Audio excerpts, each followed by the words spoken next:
सुट्टीचा दिवस न वाटता उलट मला जास्त कामांचा वाटतो. Hello and welcome back to my YouTube channel, ज्याचं नाव आहे हृदास मॉम लाईफस्टाईल.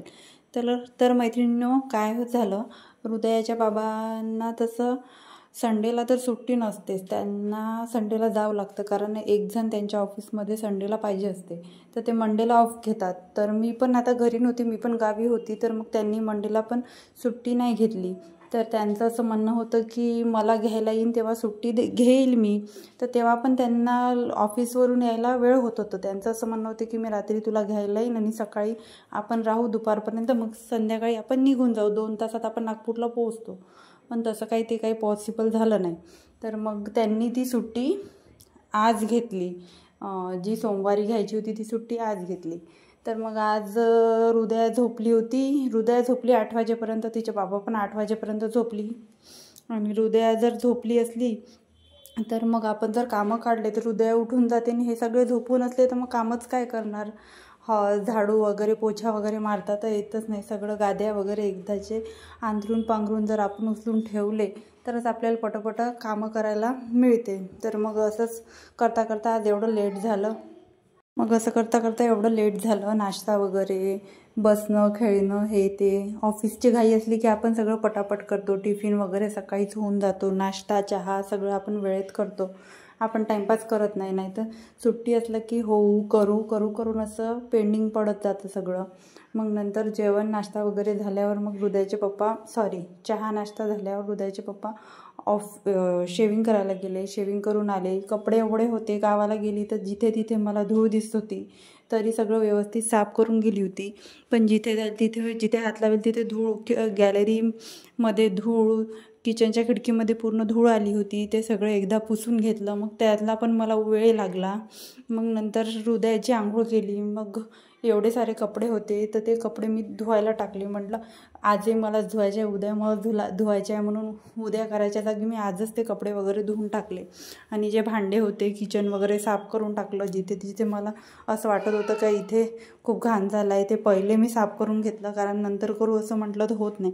आणि लहान बाळ असलं की असं होतं की नंतर करू म्हटलं तर ते काम कधीच होत नाही. मी एवढं हे अनुभवलं आहे, म्हणून मी आता तेव्हाचं काम तेव्हाच करत असते. आणि हृदयाचे पप्पा घरी असले त्या दिवशी एक्स्ट्रा कामं मी करून घेत असते, कारण की ते तिला बघतात, खेळवतात, मग माझी इकडे कामं होऊन जातात. मग जेवायला वगैरे उशीर झाला. मग मला 2 वाजले. आम्ही 2 वाजता जेवलो आज.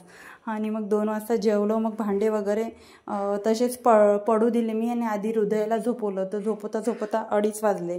मग मी परत किचनमध्ये आली असती तर हृदया भांड्यांच्या आवाजाने उठली असती. तर मग ते भांडे मी तसेच ठेवले. माझं असं आहे की हृदया झोपायच्या पहिले पटापट कामं आवरून घ्यायचं.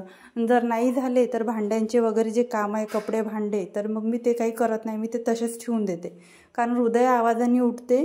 आणि ह्या गोष्टी मी आधीपासून फेस करत आली आहे, कारण हृदयाला आधी पाळणा नव्हता, आता तिला पाळणा आहे. तर पाळणा नव्हता तर मी सगळे कामं तसेच ठेवून देत होती. आणि हृदयाला झोपल्यावर मी काहीच कामं नव्हती करत, कारण आवाज होतोच आणि बाळ उठतेच. मग तिची पण झोप होत नाही आणि आपले पण कामं होत नाही, उगीच आपली चिडचिड होते. तर मग मी कामं तसेच ठेवून दिले. 2:30 वाजले होते. मग थोडा आराम केला आणि मग नंतर 4 वाजता उठली. आणि भांडे वगैरे घासणं, सगळं किचन, भांडे तर एवढे पडले होते, तर मग भांडे घासायला घेतले. म्हटलं आता एकदाचे पूर्ण घासून घ्यावं, कारण आमचे आज जेवण लेट झाले होते. तर रात्रीचं स्वयंपाकाचं काही टेन्शन नव्हतं की लवकरच करायचं आहे आणि खूप स्वयंपाक करायचा आहे. रात्री आपण खिचडी पण खाऊ शकतो, म्हणून मी पोट आमचे भरूनच होते. चहा वगैरे घेऊन घेतला आणि हृदया बाहेर खेळायला गेली, तोवर मी भांडे इथे घासून घेतले.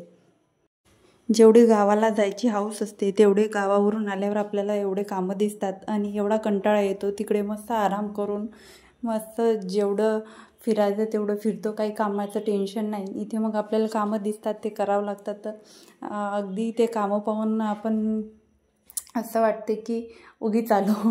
मग म्हणून आधी कामं करून घ्यायचे, पेंडिंग पडू द्यायचे नाही. पेंडिंग पडले की मग ते कामं बघून एवढा कंटाळा येतो की आता हे कधी होईन आणि कधी नाही. तसंच माझ्या भांड्यांच्या बाबतीत होतं. मी भांडे घासायला सुरू झाली की एकदाची थांबत नाही, कारण मग ते भांडे बघून एवढा कंटाळा येतो, हे कधी होईन. मग ते तसेच पडून राहते. आणि माझ्याकडे भांडे एवढे कमी आहे, आणि माझा जो आहे गॅस ओटा तो एवढा छोटा आहे की त्याच्यावर भांडेसुद्धा मावत नाही. एकदम एक शेगडी आणि एक छोटं बेसिंग तिथे आहे आणि ते बेसिंगच्या तिथे पण खूप अशी कमी जागा आहे. तिथे भांड्याचं टोपलं मावत नाही, गॅलरीत नेऊन ठेवावं लागते आणि ते भांडे लगेच सुकले की मी ट्रॉलीमध्ये आणून लावून देते. कारण मग मला भांडे शोधायला तिकडे गॅलरीमध्ये जा आणि भांडे आणा, त्याच्यापेक्षा इथेच तेव्हाचे तेव्हा सुकल्यावर मग मी आणून लावून दिले की मला 17 वेळा बाहेरून भांडे आणायचं काम पडत नाही आणि काय कुठे आहे शोधण्यात माझा टाईमपास होत नाही. मग मी भांडे वगैरे घासून घेतले, गॅलरीमध्ये भांड्याचं टोपलं नेऊन ठेवलं. भांडे छान सुकून जातात हवेने आणि नाही सुकले ते थोडेसे कापडाने पुसून तेव्हा मग मी लावून देते. मग मला काही एवढं भांडे शोधत बसण्यात, बाहेर जाऊन टोपल्यात कशाला काय पाहिजे ते शोधण्यात वेळ जात नाही. ज्या जागेवर जे भांडं आहे ते मी तिथे लावून ठेवून देत असते. बेसिंग वगैरे, नळं वगैरे सगळं घासून घेतलं आणि धूळ वगैरे झाली होती. हृदयाच्या पप्पांनी काहीच केलं नाही, फरच्या पण पुसल्या नाही 4 दिवस. तर पूर्ण असं धूळ दिसत होती. घरात आल्यावर असं वाटत होतं की कधी एकदा पोछा मारते आणि कधी नाही. आणि सगळं पुसल्यावर गॅस शेगडी पण एकदा थोडी साबण लिक्विड सोप लावून थोडीशी गॅसची शेगडी पण थोडी घासून घेतली. हे जे स्क्रबर आहे हे एकदम सॉफ्ट घासणी आहे. याने मी हृदयाच्या पप्पाचा टिफिन घासत असते आणि गॅसची शेगडी घासत असते आणि कुकर घासत असते. याने ना स्क्रॅचेस भांड्यांवर पडत नाही. मला माझे भांडे एवढे प्रिय आहे की मी त्या भांड्यांसाठी वेगळे स्क्रबर वापरते. मला बिलकुल भांड्यांवर स्क्रॅचेस पडलेले किंवा डब्यांच्या झाकणावर स्क्रॅचेस पडलेले आवडत नाही. तर मग जे भांडे एकदम खराब आहे, चहाचं भाजीचं असं करपलं आहे, त्याच्यासाठी मी एकदम रफ स्क्रबर आहे ते वापरते. नाही तर मग जे भांडे आपले नॉर्मल आहे ते ह्या सॉफ्ट घासणीने मी घासून घेते. कारण त्यांनी आपले भांडे पण खराब होत नाही, स्क्रॅचेस पण पडत नाही, त्यांनी मेन गोष्ट आपले हात खराब होत नाही. म्हणून मला हे सॉफ्टवालं स्क्रबर खूप आवडते. हे नेहमी माझ्या किचनमध्ये असते आणि हे आपण बाजूचं पण आपण घासू शकतो. टाईल्स वगैरे, ओटा वगैरे सगळं एकदम छान आहे आणि खराब पण होत नाही, खूप दिवस चालते. अशा माझ्या किचनमध्ये मला 2 घासण्या माझ्या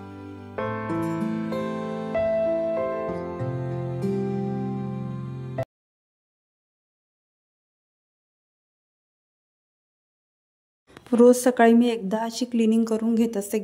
गॅस ओटा, नळं आणि ते काउंटर टॉप एकदा मी छान पुसून घेत असते. शेगडीला एकदा मी साबण लावून एकदा स्क्रबरने घासून घेतलं आणि थोडा ओला कापड घेऊन समोरून पुसून घेतलं. कापडाच्या समोरची साईड ती ओली आहे त्याने मी शेगडी ती पुसून घेतली. एकदम शेगडी मी धुवत नाही, तर शेगडी धुतल्याने खराब होते नेहमी. तर आधी पुसून घेतले आणि मागची साईड मी पकडून ठेवली आहे, ती उलटी केली. त्याच साईडने मी वाळल्या कापडाने धुतले. ते आपण जेवढे क्लिनिंगसाठी कापड काढू ते आपल्यालाच धुणे आहे. म्हणून आपण जेवढे कमीत कमी कापड आपण क्लिनिंगसाठी वापरले तर ते बेस्ट राहील. तर मग हे साईडनी पण पुसून घेतलं.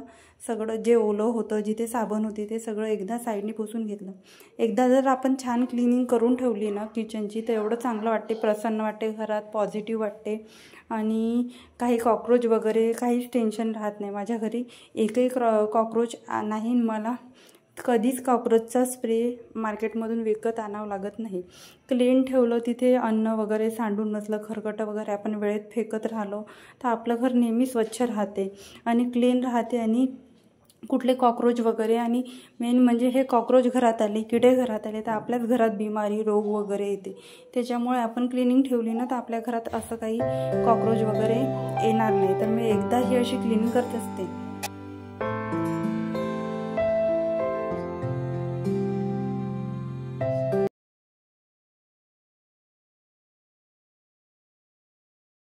सर्वांचं म्हणणं होतं की अजून 1-2 दिवस थांब.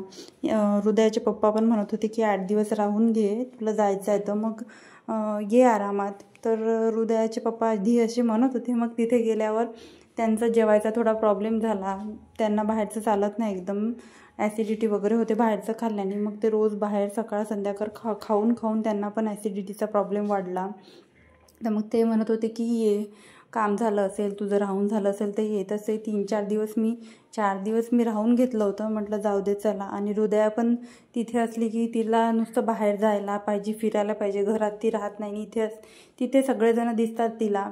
तर तो थोडी रडली की तिला हे घेऊन देणार, ते घेऊन देणार, चॉकलेट वगैरे. तिथे असताना ती जेवत पण नाही आणि इथे ती बरोबर तिला माहीत आहे की मम्मा चॉकलेट वगैरे चिप्स वगैरे देत नाही, इथे थोडी चांगली राहते, जे दिलं ते खाते आणि थोडं काही मागितलंच तिने तर मी घरातलंच काही काढून तिला खायला देते. बाहेर इथे सगळे दुकान वगैरे दूर आहे आणि माझ्या माहेरी असं आहे की घराजवळच दुकान आहे, तर तिचं असं होत होतं, त्याच्यामुळे पण म्हटलं जाऊ दे. आणि आता माझं वरचं किचन गॅस ओटा पुसून झाला, मग नंतर खाली पण थोडं मी पुसून घेत असते लगेच, थोडा एक हात मारून घेते, तिथे पण थोडं चिकट होते, पीठ वगैरे उडते, तर एकदाची पूर्ण क्लीन करून घेते. असा क्लीन करत राहिला आपण तर एकदम आपल्याला क्लीन करायचं आहे बा आता साफसफाई आपण आजच काढली असं होत नाही. मी वरचेवर हे तेलाची कॅटली वगैरे छोटं तेलाचं ते आहे घी पॉट तो वगैरे मी तेव्हाच पुसून घेते. असे छोटे छोटे कापड किचनमध्ये असले हाताशी की आपलं काम एकदम सोपी होते आणि क्लिनिंग पण छान होते आणि व्यवस्थित दिसते. असं वाटते की केली आहे क्लिनिंग, नाही तर आपण थोडी केली आणि थोडी ठेवली, दुर्लक्ष केलं तर परत परत आपल्याला तेच दिसते. आणि आमचं काय होते, हृदयाचं असं असते हट्टीपणा की मला पाहिजे म्हणजे पाहिजे, तर काही वस्तू आम्ही तिच्या धाकाने सगळ्या वरवर ठेवतो.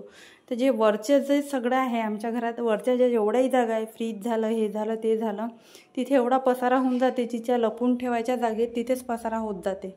आणि मला दिवसातून एक वेळा मी हा पसारा आवरते. जर दिवसभर मी हे आवरत बसली ना तर मला बाकीचं काहीच करता येणार नाही आणि माझी चिडचिड होईल, कारण तिच्या खेळण्याचा पण एवढा पसारा होतो. दिवसातून 3दा मला तिचे खेळणे उचलावंच लागतात. खूप खेळणे पसरवून ठेवते आणि तिचं असं आहे की खेळणे भरून ठेवल्यावरच तिला पाहिजे, पसरवायचंच एक काम असते, खेळायचं काही नाही तिला. मग फ्रीज पण एकदा पुसून घेते म्हटलं, बाकी सगळी क्लिनिंग केली. फ्रीजकडे दुर्लक्षच होते, पसारा वाढतच जातो फ्रीजमध्ये पण आणि फ्रीजच्या वरती पण. तर फ्रीज पण एकदा काढून घेतला, मी पुसायला घेऊन घेतला आणि जास्त काही खराब झाला नव्हता फ्रीज. तर एक कोरडा कापड घेऊन जे भाज्यांचे वगैरे सालं टरफलं तिथे सांडले होते ते काढून घेतले. फ्रीजमध्ये आता जास्त काहीच नव्हतं, कारण आता मला गावी जायचं होतं तर मी भाजी वगैरे आणून ठेवलीच नव्हती. आज मला मार्केटमध्ये पण जायचं आहे, भाजीचं पण आणायचं आहे, आज सुट्टी आहे, तर आज थोडी भाजी आणून थोडं फ्रीज पण भरून ठेवा, म्हणजे टिफिनची काळजी नाही. असा विचार पडतो की काय बनवावं टिफिनसाठी रोज रोज, तोच प्रश्न टिफिनचा. बाकी मला संध्याकाळचं एवढं टेन्शन नसते, पण मला सकाळी टिफिनसाठी थोडं व्यवस्थित द्यावं लागते, तर मग सकाळी मला खूप काळजी पडते भाज्यांची वगैरे. मैत्रिणींनो, फ्रीज वगैरे आपल्याला साधा पण क्लीन करायचा असेल, जरी आपण ओला कपडा घेत नाही आहे पुसायला, तरी आपण जो फ्रीजचा स्विच आहे तो बंद करायला पाहिजे. एकदा बटन बंद केली की आपण निवांत होऊन फ्रीज पुसू शकतो. कसं आहे ना, रिस्क आपण घेऊ शकत नाही, आपण घाईघाईमध्ये करायला जातो आणि ते थोडं रिस्कीच होऊन जाते. अशा इलेक्ट्रॉनिक्स वस्तूपासून थोडं आपण जपून राहिलेलं बरं. तर फ्रीज माझा पुसून घेतला आहे. आता भाज्या आणल्यावर मी व्यवस्थित ठेवीन. सध्या तर जे होतं ते मी ठेवून दिलं आहे व्यवस्थित. आणि इथे पण थोडा पसारा झाला होता, कांदे वगैरे मी ठेवले होते ते. आणि हे कांदे आहे, तर उद्या ते कांदे येऊन नुसते ते कांदे आता तिथे पण येऊन ते कांदे सगळे फेकून देईल. हे कांदे पण मला दिवसातून कितीदा उचलावे लागतात.